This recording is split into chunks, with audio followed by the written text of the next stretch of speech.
You are listening to Vital 100, the podcast designed to take your health to the next level.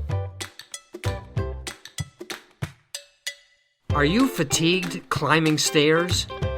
Do you get exhausted on just a normal day without any exceptional exertion? Do you have pain in your joints, pain in your back? Well, today we're going to talk about the importance of exercise in creating energy and relieving pain.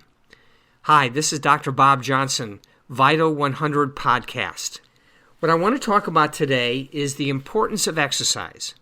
I talk to people, coach people, do a lot of consulting on the importance of nutrition and getting good sleep and various things with supplements. But a very important part, and I tell people they cannot be healthy unless they're actually doing physical exertion, exercise. We are not meant as a species to be immobile all day long and sit at desks and so forth. We really function much better when we were the hunters and gatherers, meaning we were out exercising and exerting ourselves at various parts of the day. And in fact, the people that I work with are the best shape, the ones who are exercising on a regular basis. Personally, I exercise, if not every day, about 5 or 6 days a week, and we're going to talk about the different types of exercise. I actually do my stretching, which I show people how to do. I do my cardiovascular, which is on the treadmill, on the bicycle, swimming, those kinds of things. And also stretching and getting good sleep is important. But what we're going to talk about is the exercise and how you feel at various points along the way as you start your exercise program. As you probably know, a lot of the exercise and gyms, exercise facilities, they have great enrollment as people have their New Year's resolutions. And so the greatest enrollment is in January and maybe even into February, and then it starts tailing off as people start to go, oh my God, I can't keep this up. But in actuality, if you start exercising on a regular basis, it'll become a habit and become much easier.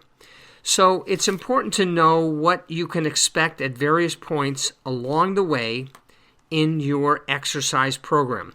And one more thing before we go over that is it's important to try different parts of exercising or different activities.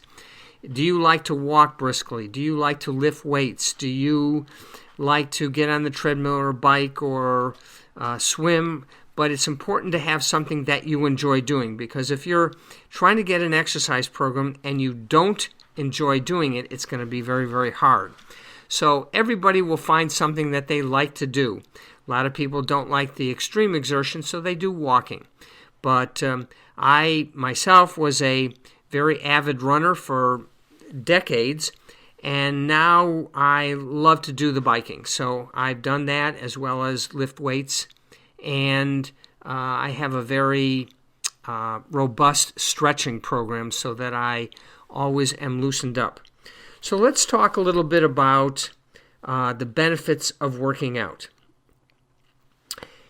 And let's assume that you're going to develop an exercise program for about 3 to 5 days per week. What they notice is that a study from the Cooper Clinic in Dallas was that people who regularly exercise 3 to 5 days per week added, on average, 6 years to their life. And I would assume that those 6 years are very robust years. So how valuable is that? And what people seem to say to me is that, I don't have time to exercise. Well, I really think you don't have time not to exercise because it makes you more productive. It gives you a better enthusiasm in life, which we'll talk about, and it adds years to your life. So as you work out, what you're going to experience, the more you get into this during the workouts, your lungs will get stronger. You're able to take in more oxygen, and that translates when you finish your workout, you have better oxygenation. My clients, when I do assessments on them, do not take in oxygen well if they do not exercise well. So that's very, very important. It also, as you start exercising, you'll find your motivation increases. Motivation throughout the day increases. And, as everyone would understand and recognize, is you burn calories when you exercise. Now, that doesn't give you license to eat a lot more, and you need to eat healthy things, but you start to train your metabolism when you exercise to burn calories faster. And that's what metabolism really is.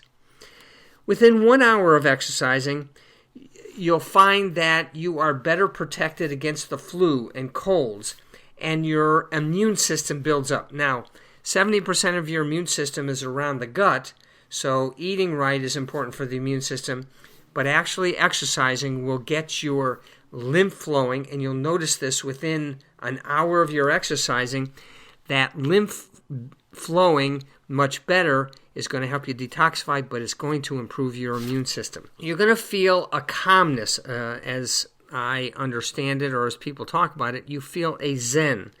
And that's important because how you achieve that is exercising increases your serotonin production, your dopamine production, and your norepinephrine production, which will help your brain be more calm, more focused, that kind of thing.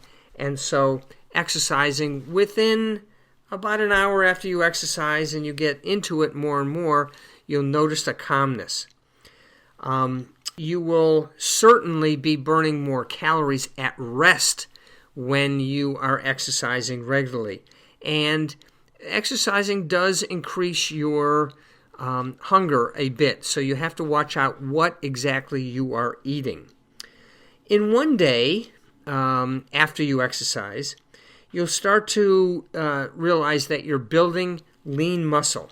And this takes a little bit of time. It's important to understand that this is not only from cardiovascular work, but also to do the resistance training, which is lifting weights. Keep in mind that building muscle also is helping the heart, because the heart is a muscle as well. That you decrease your blood pressure. Your blood pressure will go down, and so many people are off with their blood pressure, high or low. And so exercising, within a day or so, you're going to notice that your blood pressure goes down.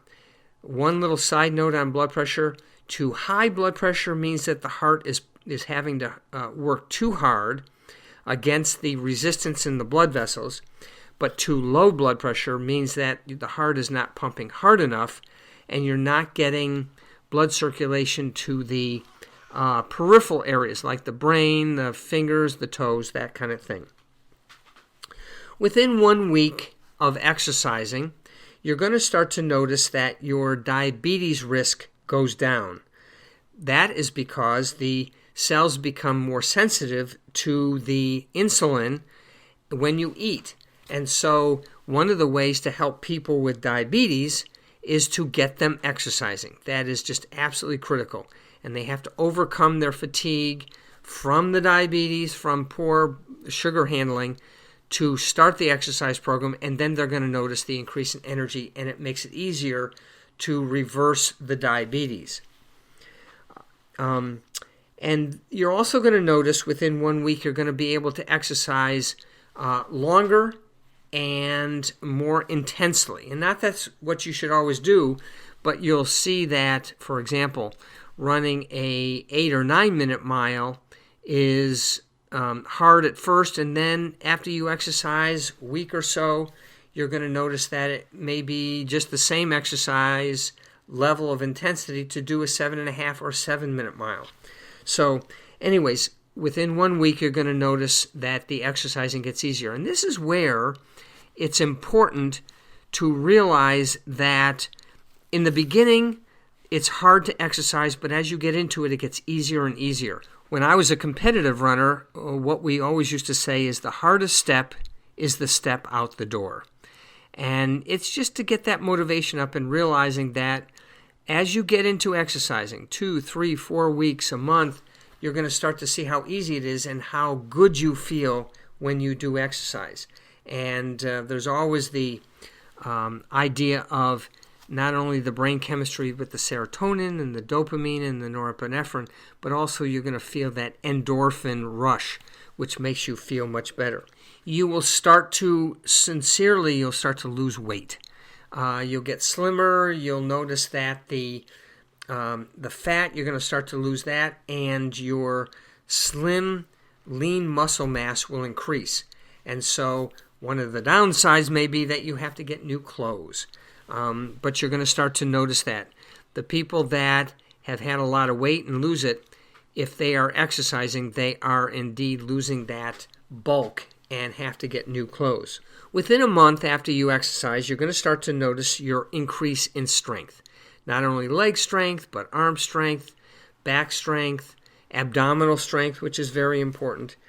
And you're going to notice that the belly fat, which so many people are suffering from, is starting to go away. So that's a wonderful thing to recognize that exercise is starting to be more effective. You're also going to observe that within 1 month, your brain capacity, your brain function, your focus, your alertness is significantly better, so that you actually notice it.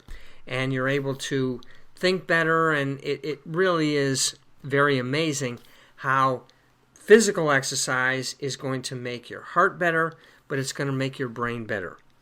And then within a year of exercising, you're going to certainly notice that your workouts are so much easier, and you may even notice that your times in races or your benchmarks in which you're measuring your success is going to get much better and much easier. And the other thing that's very important within 1 year is that your body is really going to be, instead of burning carbohydrates and sugars, is going to be burning fats at a much higher level. This is great for losing weight, obviously, getting your cholesterol normalized. Many times your hormones can get normalized. So that's very important to realize that you're going to see within months and a year, those very, very important parameters are going to improve. Also, you're going to see within a year, certainly your heart rate is going to decrease. I noticed that when I was at a top level in my running, my heart rate was below 40 beats a minute, very strong beats. And so your heart is much stronger, and it doesn't need 70 beats or so a minute. The other thing you're going to notice in about a year is that your cancer risk decreases. In fact, many people who have cancer have incorporated an exercise program, and it is additive to whatever they're doing for their cancer to decrease their cancer risk. So that goes along with earlier what we talked about, is your immune system is improved and strengthened. Also, as I mentioned, that study that the exercising, if it becomes regular, you add many years to your life. The study showed that it was 6 years, but I like to think that if you exercise on a very regular basis, you're going to add 10 healthy years to your life. And just from a subjective point of view, you're going to feel really, really good to be around. And here's the real kicker. I have a lot of people who I'm working with in depression. And yes, we work with brain chemistry and so forth. But losing the weight, getting better blood flow, getting better brain function, you are going to be able to fight off depression, feel so much better. In fact, many of my clients who are suffering from depression, when they incorporate good diet, nutrition, and they get better sleep, because your sleep will be better when you're exercising, is that their depression starts to melt away. So you can see that there is a progression of things, and you can't just judge the effectiveness of a workout regime, or as you go through that journey of what's best workout for me, you're going to see different things at different times, not just 1 hour, not just one day or 1 week, but you're going to start to see some dramatic improvements as our body gets to be more efficient, more immune resistant, higher energy, better brain function, better handling of blood sugar. We're going to want to eat better. So those are all very, very important things, and it all comes with exercising.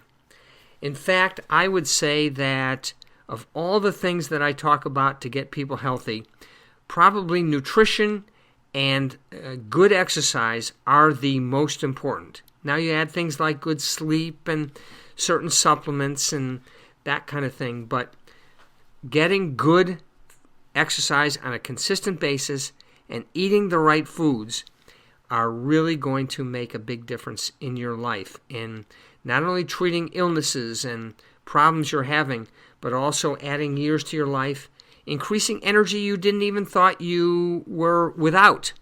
And in fact, many people who have these things happening as they grow older, meaning more fatigue, more pain, when they attribute it to getting old, that really is a mistake, and it takes away the power you have to be able to resolve these things. So I hope this was healthy. Physical exercise, again, cardiovascular, stretching, resistance training, weights are all very, very important. I would strongly suggest that before you just start an exercise program, you talk to someone who knows each of these areas, who knows how to devise for you a good exercise program so that you're not hurting yourself and you're getting the most efficiency from that exercise program. Again, the consistency is important. Being effective is just so critical. And in fact, if people can only exercise 15, 20, 30 minutes, you're going to get some great benefits of that. You do not need to feel like you have to run a marathon or you have to work out 2 hours a day. Many times that's overworking out. And to go back to my history, I found a level that I could work out and get competitive and still be healthy without overtraining.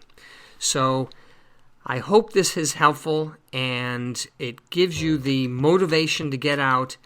And if you want to add 6 healthy years or more to your life, I suggest that you develop a good, consistent exercise program. Again, I hope you enjoy the journey. Please like us and also go to vital100wellness.com to see other podcasts and to tell us what your thoughts are on these. And we would love to have people asking for certain topics in health and wellness, and we will address them. Take care, and I hope you enjoy the journey. Thank you for joining us on this episode of Vital 100. Check out our website at vital100wellness.com for more episodes, blogs, supplements, and more. If you have questions for Dr. Bob, or if you have feedback or recommendations for the podcast, please send an email to info@vital100wellness.com.